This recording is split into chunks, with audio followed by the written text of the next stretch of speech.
Let's continue the study of the philosophy behind music. And of course, to understand the philosophy behind it, let's take a look on the classical music theory that we have on books along the history. And we'll see that actually the first music score is dated on 3,200 years ago. So I want to show you guys that something wasn't correct since the beginning, and I'm proposing to change at least 3,200 years of music theory history. But take a look. The pitch is our perception of the relative highness or lowness of a sound in terms of frequency, hertz. It is different from its loudness, which determines the potency, watts, or a pitch, about what we will talk later. Since music is temporal, similar to the writing of a natural language in the west part of the world, we need guidelines to put the symbols of the sounds from left to right in order to organize them according to the premises of a good organization, like logic does to human thinking. In Western music, the main pitches are seven in number, and they are named by A, B, C, D, E, F, G. In the following image, we have this staff, 5 lines, a pentagram, like this, 5 lines, a pentagram, whose lines and spaces between lines are used to place a pitch, counted bottom up. We also have the clef to establish where the pitches are on the staff.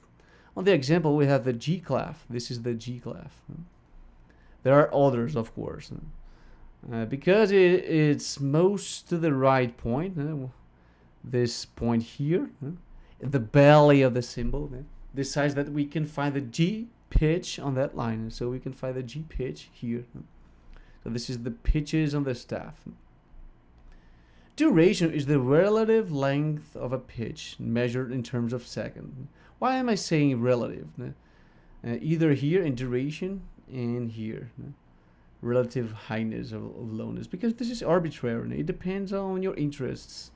That's why the music score, you'll see the number that the composer has put to determine the duration, the pitch of some things.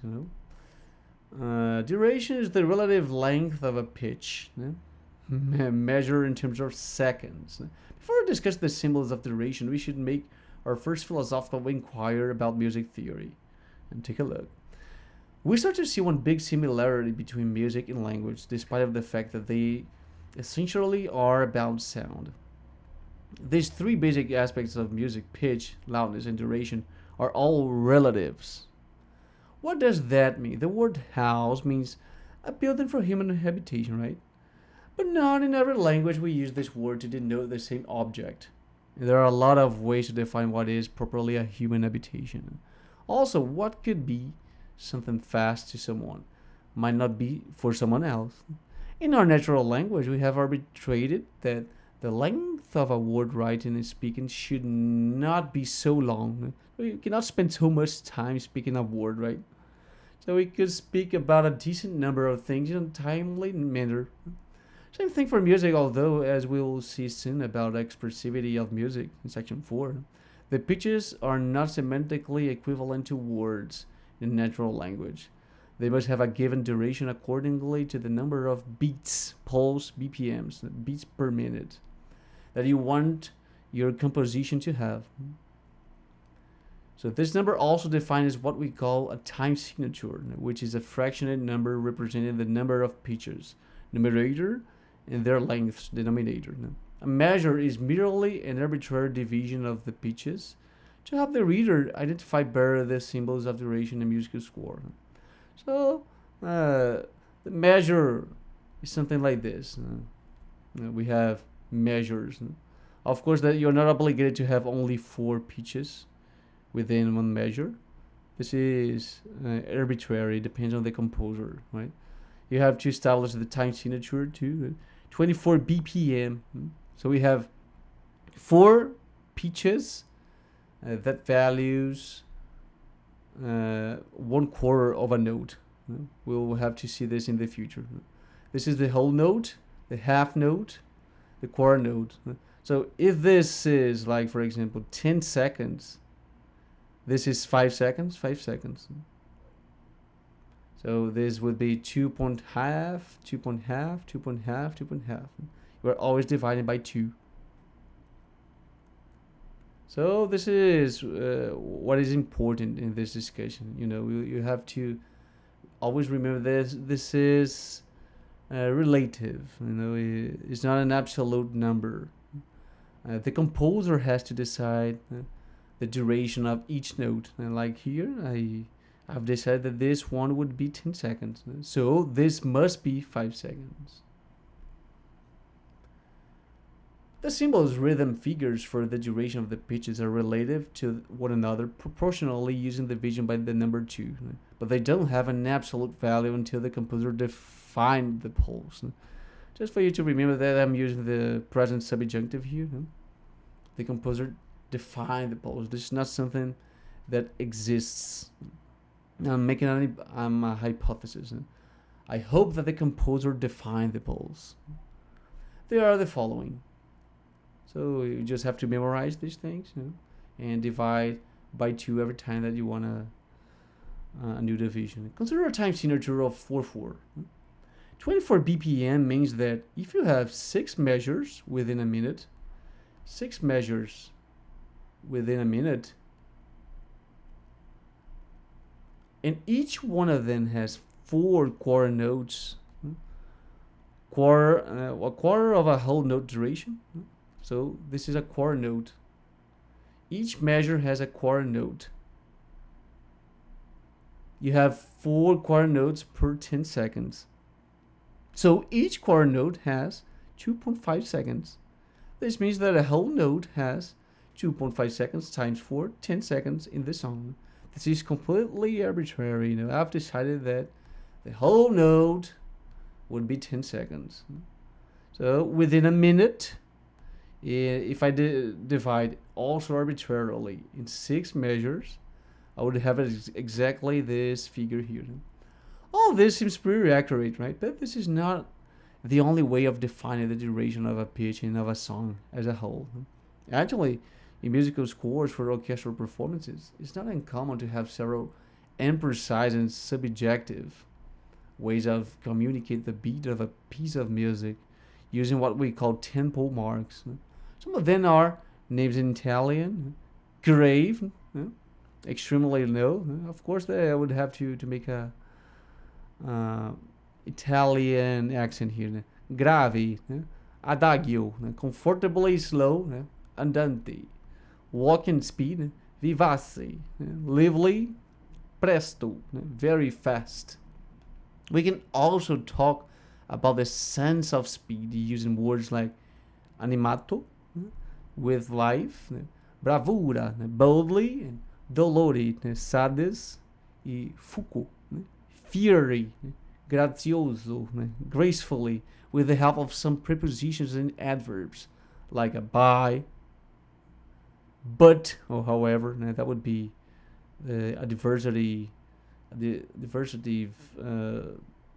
conjunction in Italian. Molto, very much, non, not, poco, little. Also totally related to the sense of speed is the loudness of the sound, which can be measured by electronic equipment. So I'm telling you that these things here are not the only thing, the only tool that you can use to measure the tempo of the music. Actually, mainly in orchestral performances, there is a guide guiding all the people playing the instruments, and these things are important, because this will also be helpful in defining the tempo and the time interval between the notes. Also thoroughly related to the okay. However, during a performance, these things have to be communicated by the conductor using a specific hand and battle movement, as well as they have to be written in the musical score as the tempo marks above. Some of them are triple forte, as loud as possible, forte, loud, piano, soft, pianissimo, very soft, etc. This aspect is what we call the dynamics of the music. So we don't have only uh, rhythm figures, but we have the dynamics too. Everything will uh, interfere in the performance of the music, and this is my first argument to demonstrate that the music theory is not exactly so exact as mathematics tries to be, even considering that mathematics is actually exact, because we use a lot of human expressions in the pragmatical sense of the word, and these things are not exact. We also have gradual increases, crescendo, decreases, decrescendo in music loudness, which are very imprecise as well. The point is that, despite of the fact that the orchestra seems to be very precise in their notes, be about speed or intensity, there is no other way of dealing with so many differences in music performance than using terms of natural language itself. This subjectiveness could be the problem to the immaculate accurateness of music, but this is not the case. Although the other fine arts have a science describing their rules as much as music has, the latter has this arrogant vibe of having its own theory. It's much easier to find books called music theory than the others. It's, uh, it's not so common to see the theory behind a building, or the theory behind architecture. It's not so common to see this in libraries. But of course there are. While the former doesn't seem like it, maybe because they are not so easily accessed. Like paintings and architecture worth of being named as art are often found in museums or in preserved places in a specific part of city. So music's much more common to the number of people that we have around the world. Painting and architecture are things so much specific, like for academical people. So that's why music has much more fame than these other fine arts.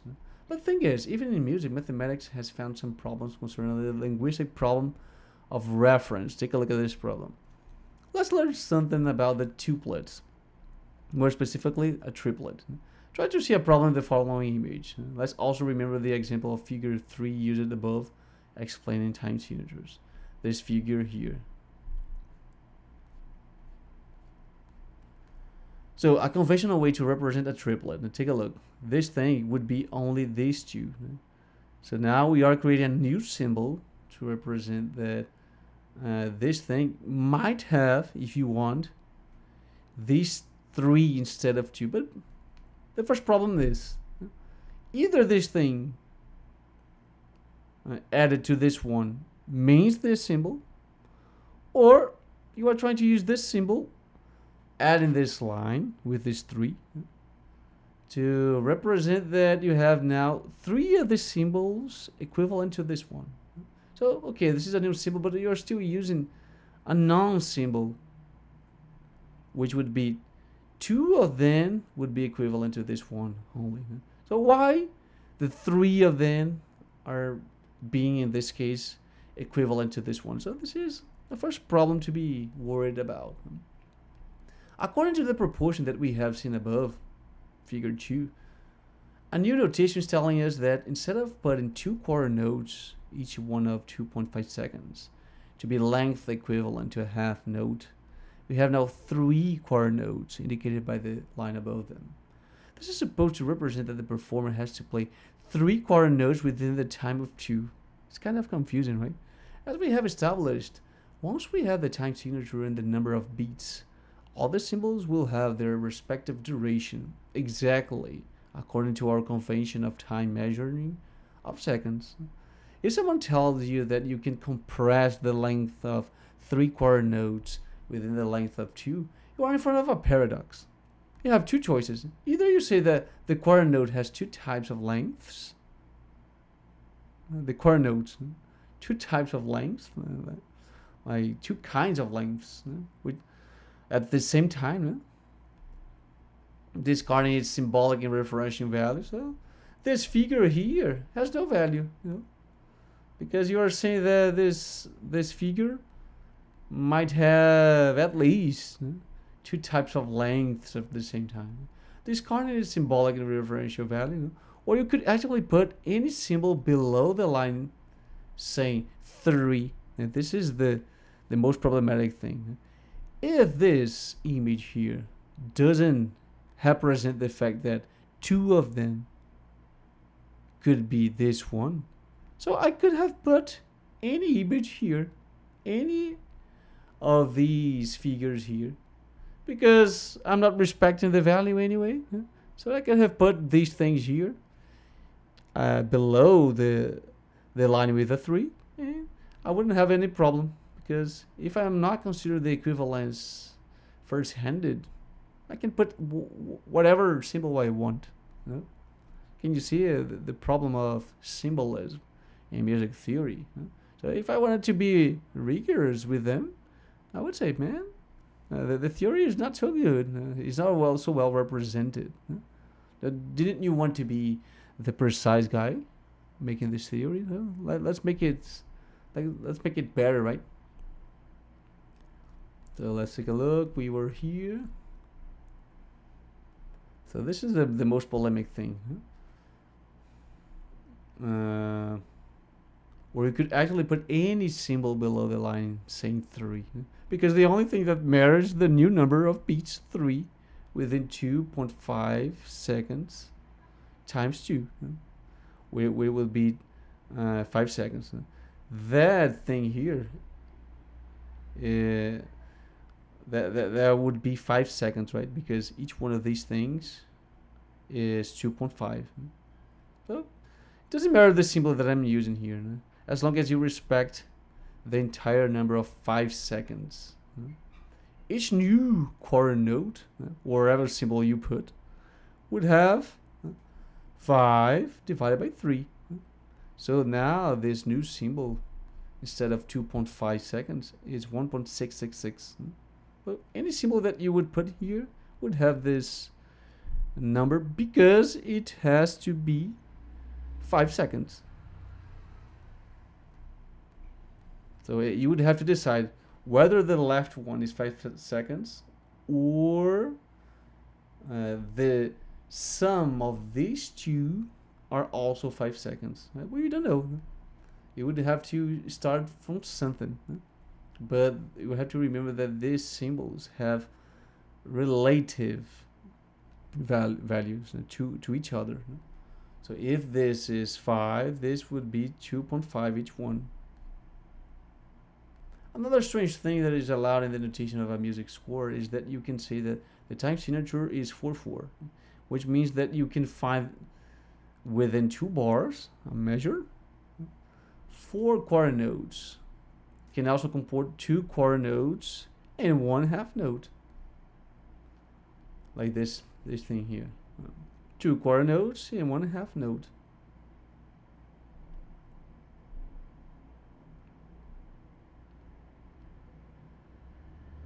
In fact, we have the same length and duration, but we don't have the same number of beats pre-decided by the pulse of the music.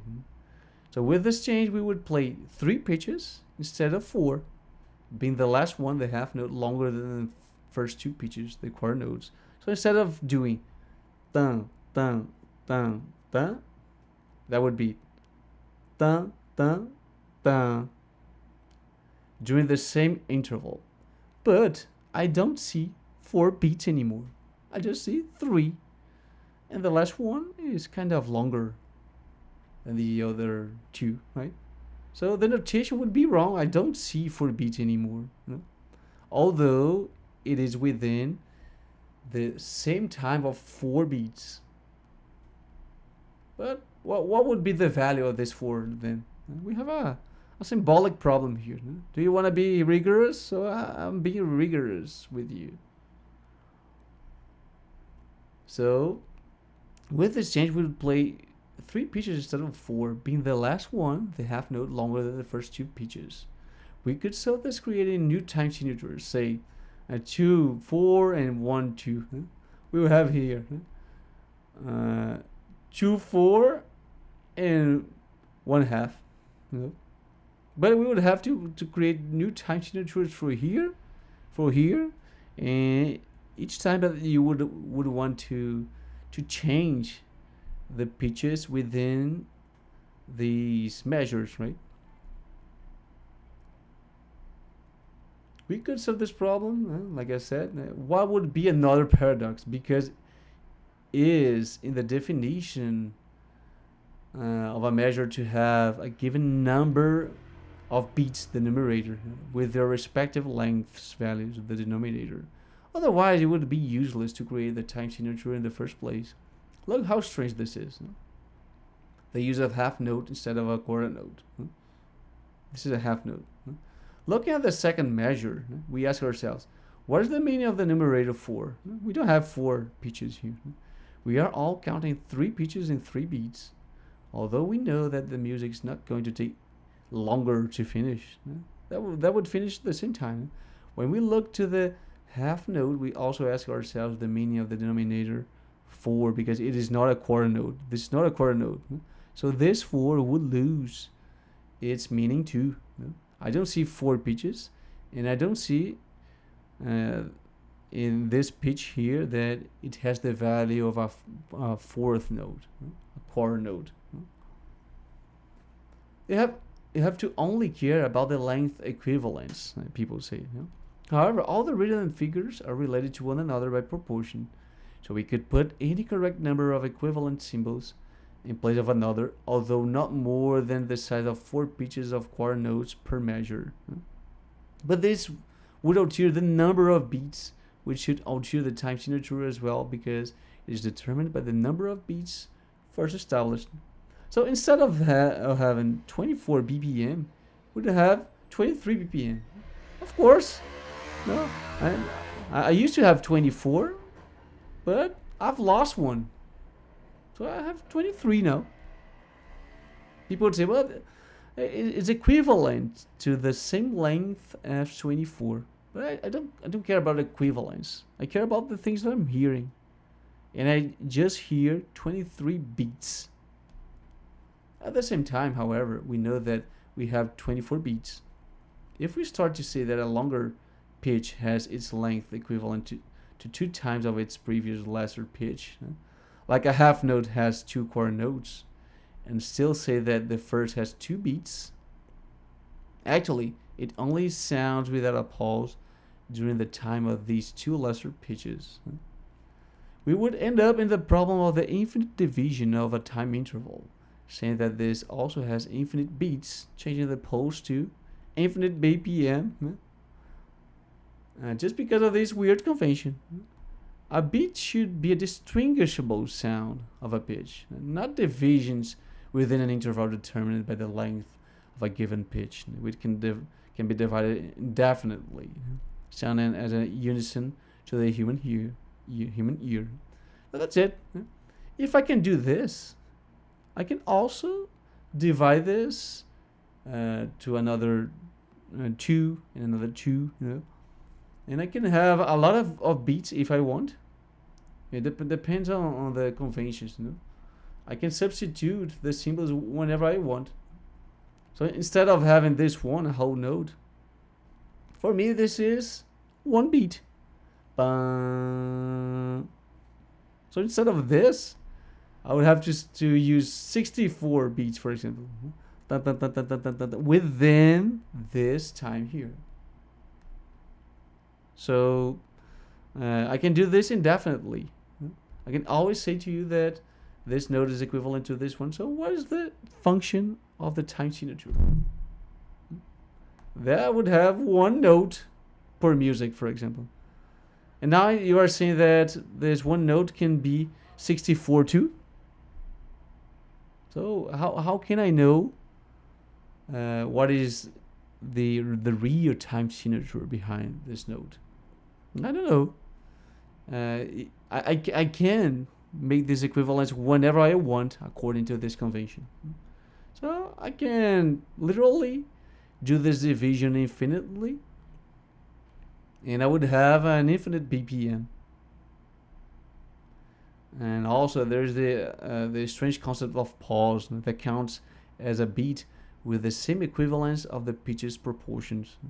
Although we still have the sensation of a pause not formally counted by these pause symbology.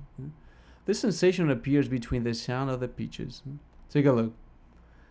We have four notes within a measure, and one of them is a pause. But I ask you, what is the formal counting of this time between the pitches? Because we have da, da, da. But how can I measure the pause between the symbols of time if the pause itself has to be represented by a symbol of time? That third symbol is a pause, a rest, that takes the same time as the quarter note to finish. They have the same interval. But what about the pauses between the pitches? This is divided once again by the pulse of the music, but only by the clock. I know that the music has to finish in 1 minute. So this pause here would have to be something that could not surpass the time of 1 minute. But this is arbitrary. I could put like a half second here, 1 second here. Actually, we cannot do this, because we don't have a formal symbol to determine the pause between pauses, for example. So we couldn't actually say, in the example figure 3, the quarter note has exactly 2.5 seconds, but a little less, because we have to consider the informal pauses and respect the length of 1 minute and the 24 BPM. Otherwise, we would hear only a constant pitch without noticing the 4 quarter notes. So we have to have this informal pause in order to hear the minimum unities of time of music, which includes the pause itself. So what is the pause between pauses? There's no explanation for this. But the music cannot last more than 1 minute, for example. It's amazing how intuitive it is for the performer to respect the exact moment of finishing a pitch to start another without any formal symbol for this. Is this intuition the same as that we use to wait someone finishing his or her line to start our turn of conversation? Because when we are having a conversation, sometimes I wait a little for you to see that maybe you want to say something. So this pause is completely not formal, and we kind of agree with this during our dynamics of conversation, right? The same as when we speak accordingly to someone else's voice's volume and mood. Like, for example, if someone is angry, you start to be angry. If someone is speaking loudly, you have to speak loudly, and etc. Is it related to politeness and good sense too? All of these things are imprecise, showing that music is not so mathematical as we had thought. Our fundamental questions 5 and 6 can be answered already. Music and language are not so precise. Okay, so let's finish now. I've shown to you at least 3 problems of the music theory from West, but probably I have not. I haven't made this research, but probably they are still not considering the reference problem and symbology problem, and Asia too, Eastern music, because this is a philosophical problem of language, and we have to ignore this in order to create a music theory. Otherwise, we would be stuck in paradoxes of language, right? But I'm rigorous, and I'm here to say that music theory is not so precise as people think. It's not so precise as mathematics think it is. And we have a lot of problems with these notations and conventions, because if I respect what they are saying, I can do things that they would not agree, would not think that it's a good thing. Of course, there is a good sense behind it, but a philosopher must be precise. He or she doesn't have to be I have pity on the theory. We must be rigorous and point out the problems of the theories. So that's it. See you in the next video then.